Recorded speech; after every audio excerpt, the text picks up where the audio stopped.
Olá, no programa de hoje a efervescência política na América Latina.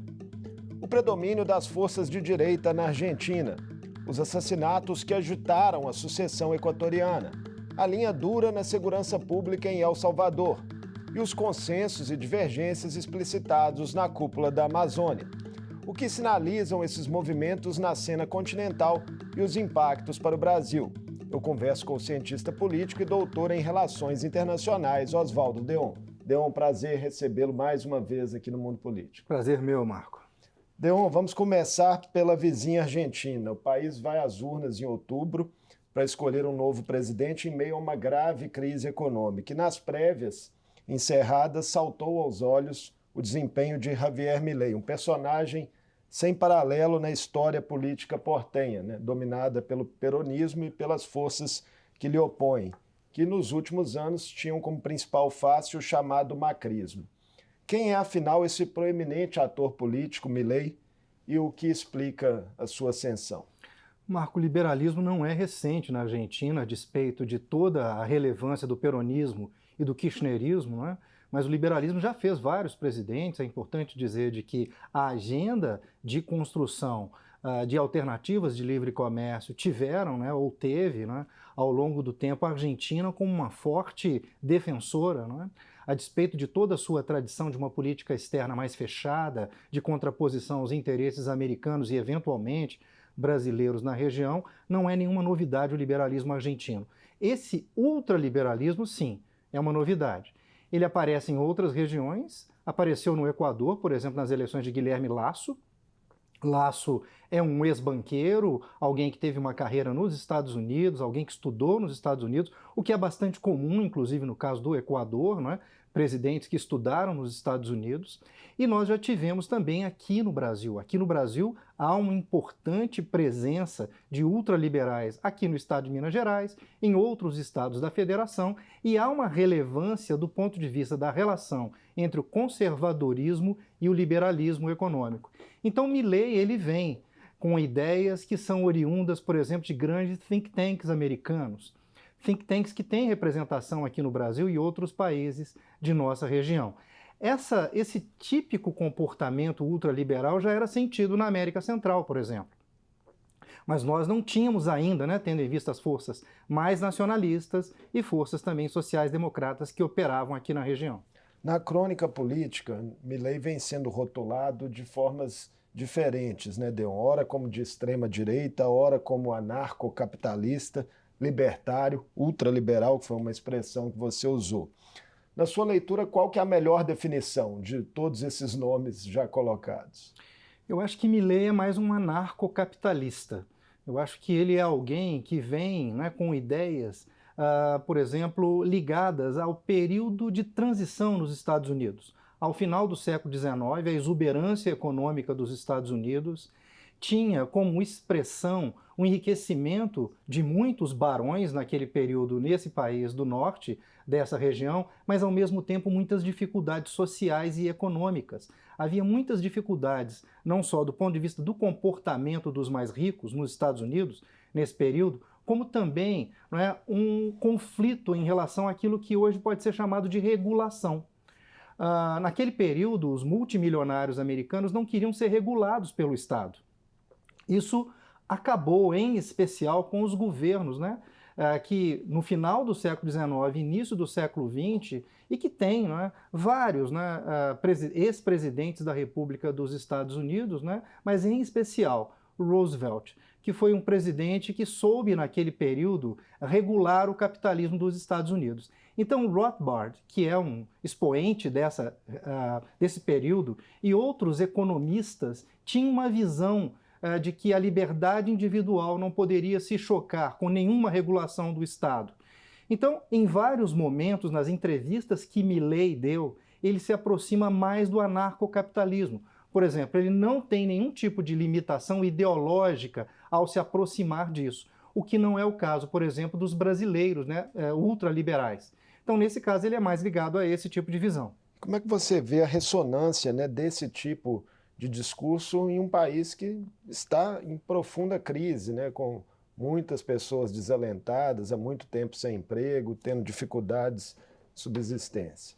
Eu acho que é uma desilusão com o kirchnerismo, talvez também uma desilusão com o liberalismo do tipo econômico tradicional na Argentina, né, com o presidente Macri, que antecedeu o atual presidente Alberto Fernandes, uma desilusão também com vários tipos diferentes de projetos e modelos econômicos, bem como também as limitações que a democracia liberal nesse momento apresentam para o eleitor médio. Esse que observa, por exemplo, a internet, que acredita, por exemplo, em vários tipos de discursos mágicos, né, ultra transformadores, mas que exigiriam pouco do cidadão.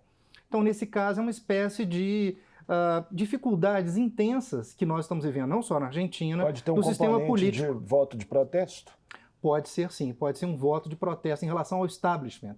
Né? Macri e Alberto Fernandes, eles são partes diferentes, mas de um mesmo sistema político, de um sistema político que acredita na democracia liberal.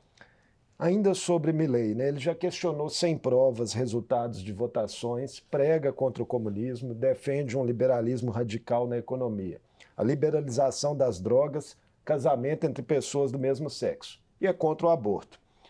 Quais são os paralelos possíveis entre ele e Bolsonaro para você, Deon? Né? Isso tem sido muito falado, né, na imprensa brasileira, né? Quais são, de fato, esses paralelos? Eu acho que ele é mais parecido com Trump do que com Bolsonaro. Existe, por exemplo, uma diferença que é muito relevante. Bolsonaro se escorou, não é? E talvez ainda hoje se ressinta desse desligamento progressivo em relação aos militares brasileiros, a muitos militares brasileiros, e ao conservadorismo típico dos anos anteriores do autoritarismo que nós vivemos. Ele mais se aproxima de Trump porque, a despeito de uma agenda tipicamente conservadora, ele coloca determinadas visões econômicas que são mais próximas dos anarcocapitalistas que se consideram libertários e, portanto, não seriam de direita. Essa é a visão.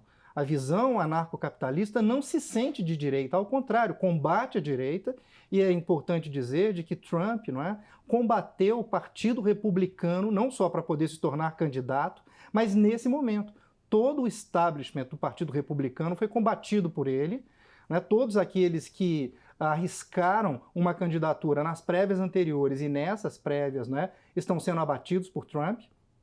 É importante observar, por exemplo, o comportamento do candidato, né, republicano, o governador da Flórida, né, DeSantis. Ele tem tido uma trajetória de declínio a despeito de já ter sido alguém que poderia ombrear a Trump nas prévias do Partido Republicano nesse período, né? Então ele mais se aproxima de Trump, mas mesmo assim ele é mais radical que Trump.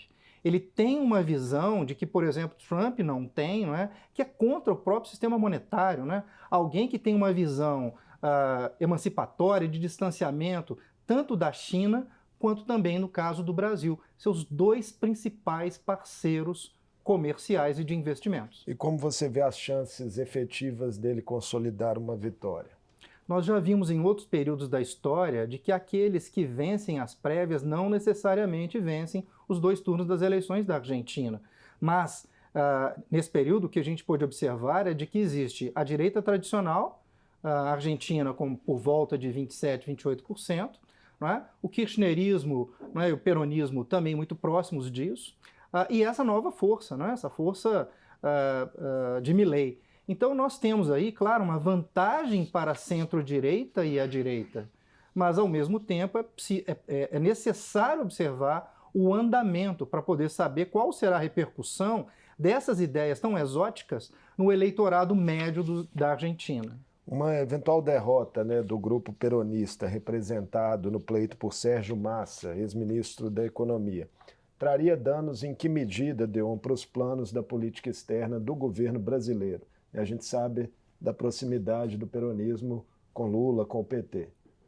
Alberto Fernandes esteve aqui várias vezes, né? E Lula também visitou a Argentina, teve uma série de encontros também de alto nível. A ideia é financiar alguns projetos de infraestrutura na Argentina como forma de alavancar o desenvolvimento regional, em especial ligado aí a petróleo e gás, né? Porém, e mineração. Porém, essa relação ela pode perder muito sentido, né? Muita consistência no caso da vitória de Milei, né? Porque muito provavelmente, em caso de vitória, ele terá uma política externa de contraposição aos ideais de Lula em toda a região. negando aquilo que dá ao Brasil, nessa região, na América do Sul, a possibilidade de ter uma liderança. Caso a Argentina se coloque de uma maneira mais distante da política externa brasileira, é claro que essa proposta, né, brasileira de liderança perde muito. Falando na nossa política externa, na recente cúpula da Amazônia, Lula reuniu ali um grande número de líderes latino-americanos no Pará. O encontro não acontecia há 14 anos. Qual a importância estratégica desse movimento e como ele pode impactar a relação com outros grupos como a União Europeia? A Amazônia é um território muito grande, né? Um território composto por vários países de toda a região. E é importante dizer também de que há uma organização regional, a OTCA, né? Organização do Tratado de Cooperação Amazônica, que ficou no limbo ao longo de todo esse período, tendo em vista projetos diferentes. Um projeto de maior militarização da região da Amazônia em função do governo Jair Bolsonaro, uma dificuldade muito grande em função do avanço do crime organizado e do narcotráfico, né? Em função dos problemas na Colômbia e no Equador, muitas dificuldades no que diz respeito à fronteira norte que nós temos. Então, essa talvez seja uma retomada, não diz respeito, imagino eu, né, apenas a questões ambientais típicas, mas a questões ligadas a desenvolvimento sustentável. Então, eu observo de que esse é um movimento muito positivo, mesmo que muitas dificuldades tenham acontecido em Belém, não é? Mesmo que muitas diferenças nos discursos possam ter ocorrido, a retomada da OTCA, a retomada da cooperação amazônica e a tentativa de poder colocar obstáculos ao avanço do crime organizado é algo muito positivo para o Brasil e toda a América do Sul. Sobre essas diferenças que você cita, né? Tem uma fala do presidente da Colômbia, Gustavo Petro, que chamou bastante atenção no sentido de que a solução para a região seria as nações abandonarem definitivamente carbono, petróleo e gás, algo que não é compactuado, por exemplo, né, pelo Brasil. E especialistas também fizeram ressalvas à falta de metas comuns, né, nos encaminhamentos do evento, relativas ali a desmatamento. O que esses gestos sinalizam? Em primeiro lugar, eu acho que há internamente na Colômbia muitas dificuldades do governo Petro, né? Não só as relações com a vice-presidente, que sofreu bastante nesse período recente, mas também da afirmação dele, da relação de Petro com o seu Congresso, da relação dele com as elites econômicas e das dificuldades que ele passa. Ele tem uma agenda muito mais avançada do ponto de vista ambiental que a agenda do presidente Lula. E ele vive uma contradição muito grande, porque caso ele não consolide essa forma de poder pensar a sua política externa e sua política ambiental, ele pode ter muitas dificuldades com o país, o maior país, que detém uma faixa muito maior do que a dele, não é? Da região amazônica. Mas o que eu acho que é mais importante dizer é de que ele tem a noção correta de que para avançar sua política ambiental e tornar a região realmente um ativo importante e alavancar o seu governo, é preciso de uma maior cooperação com o Brasil. Nas esquerdas do continente, Deon, também temos visto posicionamentos divergentes. Recentemente, Lula e o presidente chileno, Gabriel Boric, discordaram em relação às condições do regime venezuelano e também ao posicionamento frente à invasão da Ucrânia pela Rússia. Lula com uma postura mais neutra e o chileno mais condenatória. Isso acaba se tornando uma espécie de fogo amigo, digamos assim, para os planos de Lula na região? Eu acho que é preciso observar a agenda e a responsabilidade do Brasil e compará-las com o que representa o Chile na nossa região. O presidente chileno ele tem muito mais liberdade para poder dizer ou tornar públicas suas expressões de pensamento. Lula, claro, agora, inclusive, Marco, ele tem lido muito mais discurso, inclusive na própria cúpula amazônica, não é? E tentado, pisando em ovos, não é? Não criar arestas maiores do que aquelas que ele criou no início do governo, não é? Então eu acho que, observando as responsabilidades dos dois governos, é comum que nós possamos observar diferenças nos discursos de tipos muito diferentes de lideranças de esquerda. Boric tem uma relação muito intensa com a educação, né? Lula tem uma relação muito intensa com o mundo do trabalho, por ter sido um sindicalista. Então, a despeito do espontaneísmo de Lula, eu creio que essa responsabilidade maior dele indica maior precaução. Região está efervescente. Agora o Equador. O país terá eleições, né, extemporâneas, a partir de um instrumento chamado Morte Cruzada, que foi acionado pelo atual mandatário Guilherme Lasso e viu também um pré-candidato à presidência, Fernando Villavicencio, e um dirigente partidário, Pedro Briones, serem assassinados nas últimas semanas. Como esses crimes políticos se inserem, né, em um contexto de aumento generalizado da violência no Equador nos últimos anos? Sei que você acompanha de perto aquela situação. Marco, em primeiro lugar, eu acho que a Argentina tem muito a aprender com o Equador. Da mesma forma que hoje Milei é um candidato possível de ser eleito presidente da República, Guilherme Lasso também foi eleito presidente do Equador em 2021 com muitas dificuldades, com um discurso de combate ao Estado, aos servidores públicos, as questões que dizem respeito, por exemplo, ao relacionamento da economia com a política, negando também, fazendo todo o discurso anticorrupção, né?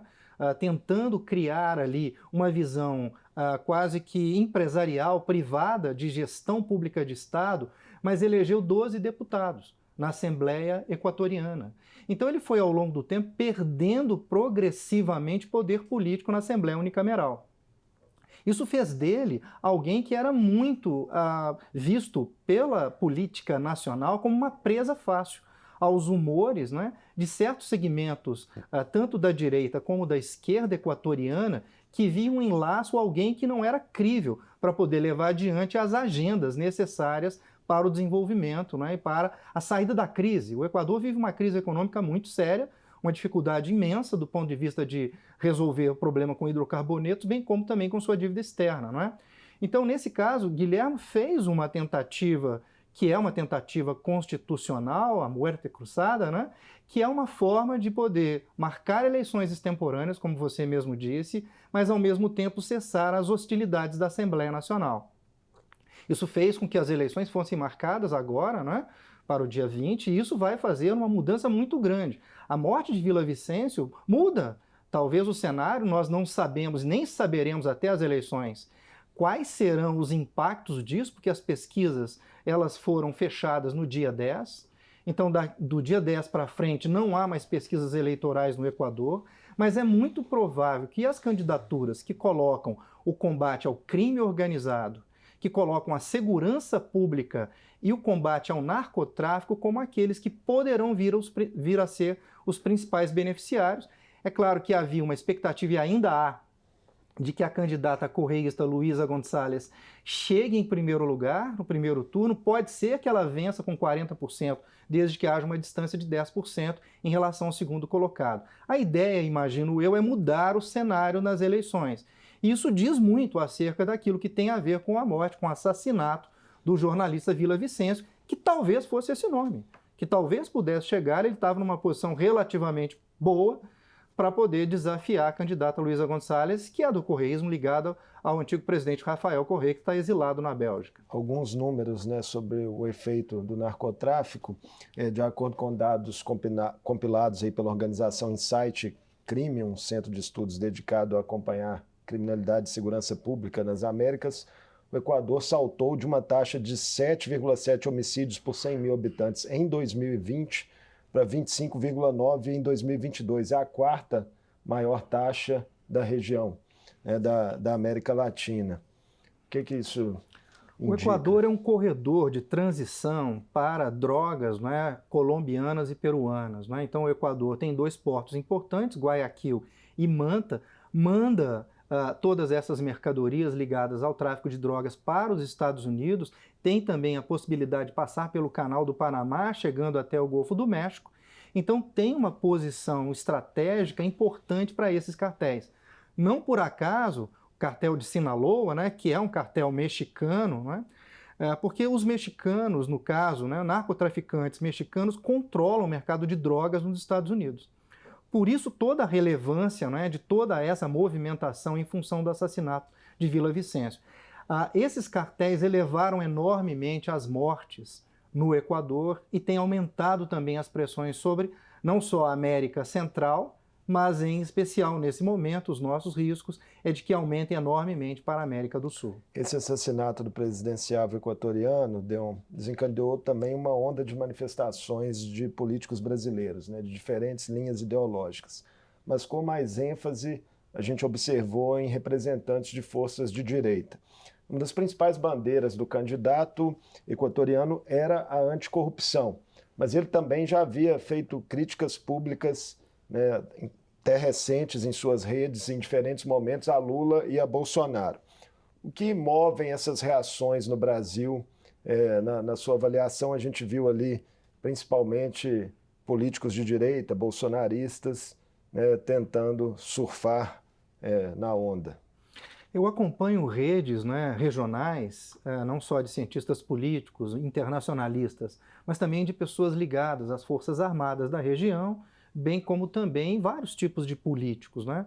O que se observa ao longo desse período, depois da morte de Villavicencio, é uma tentativa de colocar nas costas de Rafael Correa a responsabilidade pelo assassinato, vinculando a esquerda colombiana a ideia de que caso seja vitoriosa, equatoriana, desculpe, que caso ocorra a vitória, né, da candidata de Rafael Correa, que isso poderia significar o aumento da penetração das forças de cartéis mexicanos na América do Sul. Então, o que se observa no caso do Brasil é uma repercussão disso. Parte relevante da direita brasileira, utilizando esse mesmo argumento, entende de que esse assassinato diz respeito ao avanço do narcotráfico na região. É claro que é muito mais em função das eleições, né? Uma tentativa de poder mudar o panorama político e recolocar os termos do debate público agora às vésperas das eleições. Crimes políticos que, infelizmente, fazem parte da história latino-americana, né? Com muita latino e também de todas as Américas, né? É bom lembrar que o Ronald Reagan foi quase assassinado, né, nos anos 80, o presidente Kennedy foi assassinado também, nós já tivemos vários candidatos, infelizmente, assassinados em toda a região. No México nós tivemos, né, Donaldo Colosio e outros que foram assassinados ao longo do tempo, e essa é uma tragédia regional que a gente ainda não conseguiu resolver, uma chaga que coloca muito, que diz muito sobre todas as Américas. E se a violência desafia, né, fortemente o Equador, em El Salvador a redução dos índices, né, jogou holofote sobre um líder, Bukele, que se tornou o mais popular da América, né, por pesquisas, com sua guerra à criminalidade. Mas a gestão dele também é criticada por desrespeito aos direitos humanos e vista por alguns segmentos como ameaça à democracia.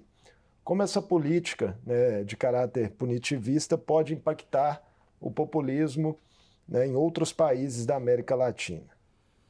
Bom, Bukele era visto como aquele que tinha resolvido problemas monetários associando a moeda local, né, ao Bitcoin, né?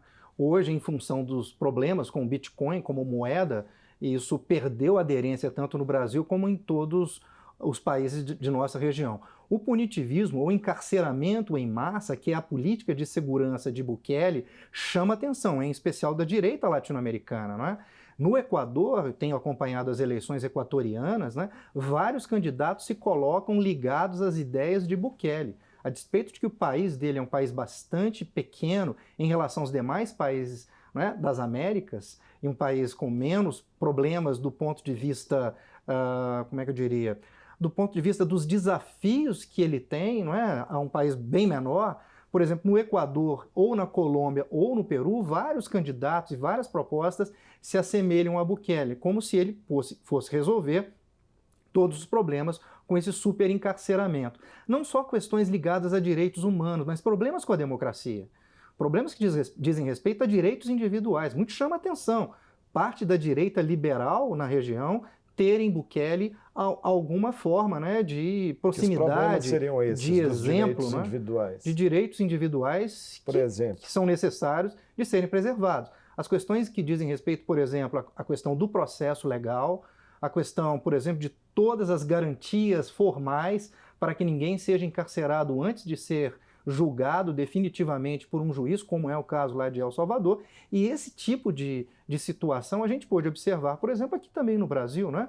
Com todas aquelas questões que estavam ligadas, por exemplo, às visões, né, do lavajatismo, né? Então, no caso lá, Vila Vicenço, no Equador, tinha muitas proximidades com essa ideia do lavajatismo brasileiro, bem como também nós tivemos, né, no caso do Peru e do Equador. E a gente pôde observar de que essa lógica de poder resolver problemas apenas pelo encarceramento tiveram vida curta em outros países. Vamos ver quanto tempo demora, no caso de El Salvador, para que isso possa ter lá as dificuldades maiores do que tem. A questão em El Salvador é que há também uma limitação muito grande da própria oposição. Não é só um problema de justiça, diz respeito também a um problema relacionado à democracia e aos direitos humanos. Outro governo que tem gerado críticas aí por seu perfil autoritário é o de Daniel Ortega, na Nicarágua. Perfeitamente. É um governo que replica parte relevante de todas essas questões, né? Ele coloca os seus adversários como sendo típicos criminosos, né? Tem uma agenda contrária às liberdades individuais e aos direitos humanos. E é uma tragédia que nós tenhamos, tanto em parte da esquerda e em grande parte da direita latino-americana, esse tipo de formato como uma forma a se chegar, né, como um modelo, né, para se pensar políticas públicas ligadas à justiça e direitos humanos. Deon, muito obrigado por mais essa conversa conosco no Mundo Político. Acho que fizemos um raio-x aí bastante significativo, né, das efervescências políticas no continente. É isso, Mar. Prazer estar contigo aqui. Um abraço. Conversei com o cientista político Oswaldo Deon, doutor em Relações Internacionais. Falamos sobre o agitado cenário latino-americano, com os últimos movimentos das disputas eleitorais no Equador e na Argentina, as repercussões da gestão de segurança em El Salvador e os encaminhamentos da cúpula da Amazônia. O Mundo Político fica por aqui. Obrigado por nos acompanhar e até o próximo programa.